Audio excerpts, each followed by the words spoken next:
दोपहर का समय था। राजा अकबर अपने दरबार में बैठे कुछ सोच रहे थे। अचानक उन्हें बीरबल की कही हुई एक बात याद आई। उन्हें याद आया कि एक बार बीरबल ने उन्हें एक कहावत सुनाई थी, जो कुछ इस तरह से थी: खाने के बाद लेटना और मारने के बाद भागना एक सयाने मनुष्य की निशानी होती है। राजा सोचने लगे, अभी दोपहर का समय है, यकीनन बीरबल खाने के बाद सोने की तैयारी में होगा। चलो आज उसकी बात को गलत साबित किया जाए। यह सोचकर उन्होंने एक सेवक को आदेश दिया कि इसी वक्त बीरबल को दरबार में उपस्थित होने का संदेश दिया जाए।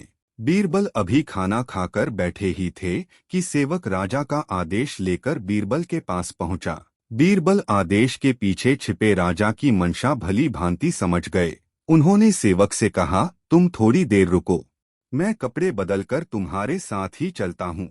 अंदर जाकर बीरबल ने अपने लिए एक तंग पजामा चुना। पजामा तंग था तो उसे पहनने के लिए उन्हें बिस्तर पर लेटना पड़ा। पजामे को पहनने का बहाना कर वे थोड़ी देर बिस्तर पर ही लेटे रहे और फिर सेवक के साथ दरबार की ओर चल दिए। बीरबल ने तुरंत जवाब दिया, महाराज, ये सच है कि मैं थोड़ी देर लेटा था, लेकिन मैंने आपके आदेश की अवहेलना नहीं की है। आपको मुझ पर यकीन न हो तो आप सेवक से इस बारे में पूछ सकते हैं। हाँ, ये अलग बात है कि मुझे इस तंग पजामे को पहनने के लिए बिस्तर पर लेटना पड़ा था।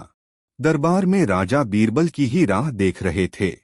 उनके वहां पहुंचते ही राजा ने पूछा, क्यों बीरबल, आज खाने के बाद लेटे थे या नहीं? बीरबल ने जवाब दिया, जी महाराज, जरूर लेटा था। यह सुनकर राजा को बहुत गुस्सा आया। उन्होंने बीरबल से पूछा, इसका मतलब यह है कि तुमने मेरे आदेश का असम्मान किया। तुम उसी समय मेरे सामने क्यों उपस्थित नहीं हुए? इसके लिए मैं तुम्हें सजा देता हूँ।